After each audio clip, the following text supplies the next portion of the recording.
Nobody wants to deal with the Moabites. What the Moab do? Moab bites. Moab bites. They do. Ammo, knife, right? They do. But I always have the picture in my mind of, because of the inconsistency of lots. Is that where they get the game lots from? Of lots, casting lots.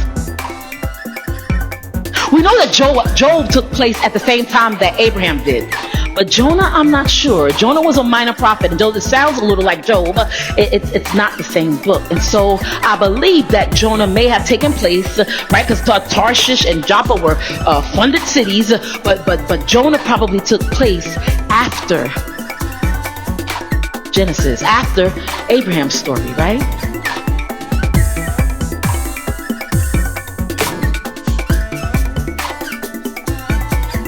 My question is, was it, because you always hear the statement, it's accounted to him as righteousness, or accounted to him for righteousness. But Bible says Job was a righteous man.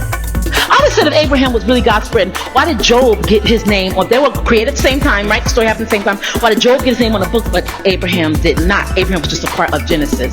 Could it be that Abraham was from that thing that he did when you get away from your family and from your father's countrymen, right? Your father's household, right? Get away from them. Or could it be that one thing, taking when God said leave behind, taking it with you, could that one thing have caused him not to be righteous, but to have an account for it, so he could put money in it? I need to put money in my account because I am deficient in it. I am bankrupt in it. I don't have no righteousness for it. And Job, though, was a righteous man, he did not do it. When God told him to do something, he did it. He questioned God, but he did not disobey him outrightly. And then Abraham forgot to meet God at the tree.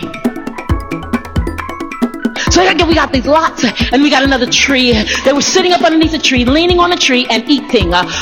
Jesus said, I will be back this time next year, and Sarah will have a child. Somehow, Abraham forgot his meeting. He didn't put God in for that time slot. What he heard was, when Jesus said, I will be back from this time next year, I will be back this time next year.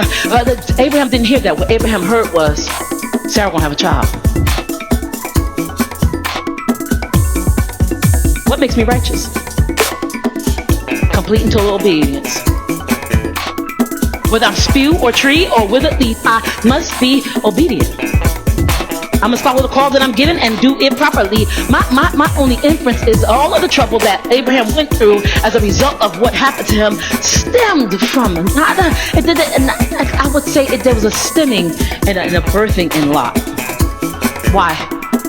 Because it would have been no Sarah and Hagar situation if it wasn't for Lot.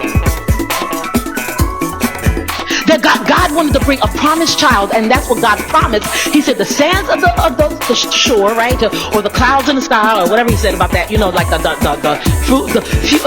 fruitfulness, right? He's gonna make Abraham just as fruitful. But Abraham ended up waiting 25 years. God can say, I'm going to bless your house, but if you bring an idol into it, that will tear down that blessing and cause you to wait. It won't get rid of the blessing. Your kids may receive the blessing, but it will cause you to have to wait millenniums for it. Some of us are walking around in blessing. We have blessings surrounded us. God counts us righteous, but we can't take hold of it. So people that will live in your house later on, you don't have kids, people, random people that will live in the room that you're in later on will take hold of it because you did not listen. Isn't it fun? I said, no, that makes sense for being the reason why Abraham might have needed an account. Because Job was righteous, Abraham needed an account. Okay? That might have made sense. Could that be why we draw lots? They draw lots. It's sort of like a gambling type thing. They even drew lots at the cross of Christ over his clothes. They drew lots to see who got what. How disgusting is that? They made his clothes of no worth. They made him of no worth by taking what he would use to cover himself and then make himself, because they crucified him naked. I heard about that, and I wanted to do some things to some people. Just the first couple people I saw when I heard it. Duck. That's it. That's the only thing I can tell you is duck. If I hear something like that again, duck. That's my order of operations. That's what I tell you to do. Look, I still remember the pastor that told me 3 or 4 years ago. I said, is it true? He said, what? I said, was he really crucified naked? He said, that's the story, yep. I want to hurt some people. Because I felt like I want to take back what he lost. You took from him, now I'm going to take from some random people. I'm just taking from some people. How the hell? Lots will get you in a whole lot of trouble. Randomly going out and doing things to take revenge or vindicate yourself or vindicate someone else never makes sense. Because by the time you do it, no one ever realizes why you are doing it. And no one ever puts 2 and 2 together like you do in your head. Why? Because the enemy is speaking to you, making you spew. I said, okay, that's a picture of Lot. Going back to Jonah. Just a picture of something just inside Jamie's head. Bloop, bloop, bloop, bloop, bloop, like a bubble, right? Inside Jamie's head. Going back to Jonah. It's fickle. Lots of fickle. And nobody was seeking God like they should have been. Then we talked about commonality and the nauticality of being on a boat together. They were on the boat together, but they still did not speak the same language. So they were worshiping God. They were worshipers of their gods, but only one person was worshiping the real, true God. And the funny thing is, when Jonah said, I know why this is happening. I know it's me. It's me. You have to throw me in. They listened. People that worship other gods don't want to hear what you got to say. They think their God is a God. It could be a can of soup, an empty can of soup. But they think their God is a God. And so they'll put your God before the real God. And as a result of it, when they don't get what they think that they're supposed to get out of it, they blame you and become intolerant against you. And then they say you are being intolerant. There's something wrong with your tolerations. Because they didn't get what they thought they should have get when they worship their God and you worship your God and they are jealous of you. You are in the intolerations. Stupid. So anyway, I can't even. I laugh at it and I kick it like the tin can that it is. It's a tin can. You realize you're worshiping a statue? That's a tin can. It might as well be a tin can. That ain't even real gold. I said, Miss Melanie, if they bit on that thing, it's fat. If they bit on it, they wouldn't even get no money for it. You can't even pour on that. Nobody will take it. What do I do with this? What is this? Good. Put some soup in it. Use it as a bowl. That's all you get out of it. It's a big belly. Turn the belly upside down and eat soup out of it. Yeah. Good. I'm telling you the truth. But nobody's seeing God until it benefits them. And so in them getting away from the Lot, and the Lot pointed to Jonah, he said, throw me in. They were, oh yes sir, your God is real. They became followers then because the God walked away with them. He walked this way with them. They felt like the God was on their side. No. Jonah's God was just against him. He wasn't on your side. If you got mercy out of it and it led you to him, okay, that's a nice byproduct. But he is working for a bigger people, a bigger area. He's working to get some influence, not just affluence in it. He wants those people. That's a great people. You're just a tin can worshiper. You're a nice byproduct, but you are not. I don't think he was shooting for you.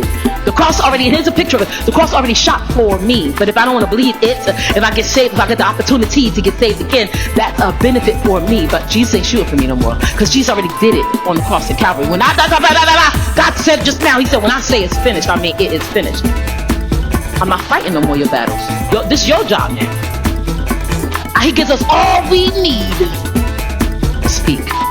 He gives us all we need. All I do is speak to my mountain. Foot, get yourself together. Even though my foot hurts, the pain is, and I had a fibromyalgia attack yesterday that was terrible.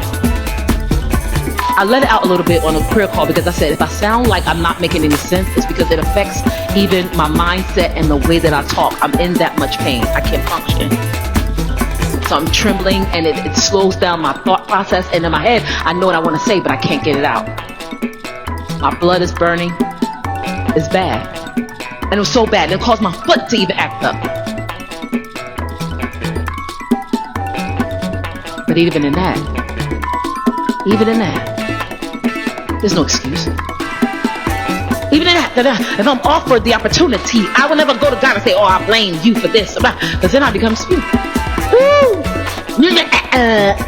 Spew. Jonah's on his way in the water. They pushed him in. Whatever. Jonah, we believe you. Whatever you gotta say to get in that water, to get you a nice bath, whatever. You want a loofah? Jonah need some olive oil? No? Okay. See you. Can we keep, you brought some rice on board. Can we keep the rice? What? Get in. Get in. Jump into my nightmare. The water's warm. He jumped in and a fish met him.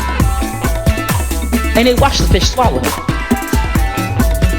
I think though, they didn't see him come out of the fish. They didn't need to see Jonah's tomorrow to believe God in his today. I see what's going on with you today, right? But it's so powerful and it's just awesome. God is doing great things in you. I see what's going on in you today. I love my church for that reason. You can see what's going on in these people today. I don't need to see that tomorrow.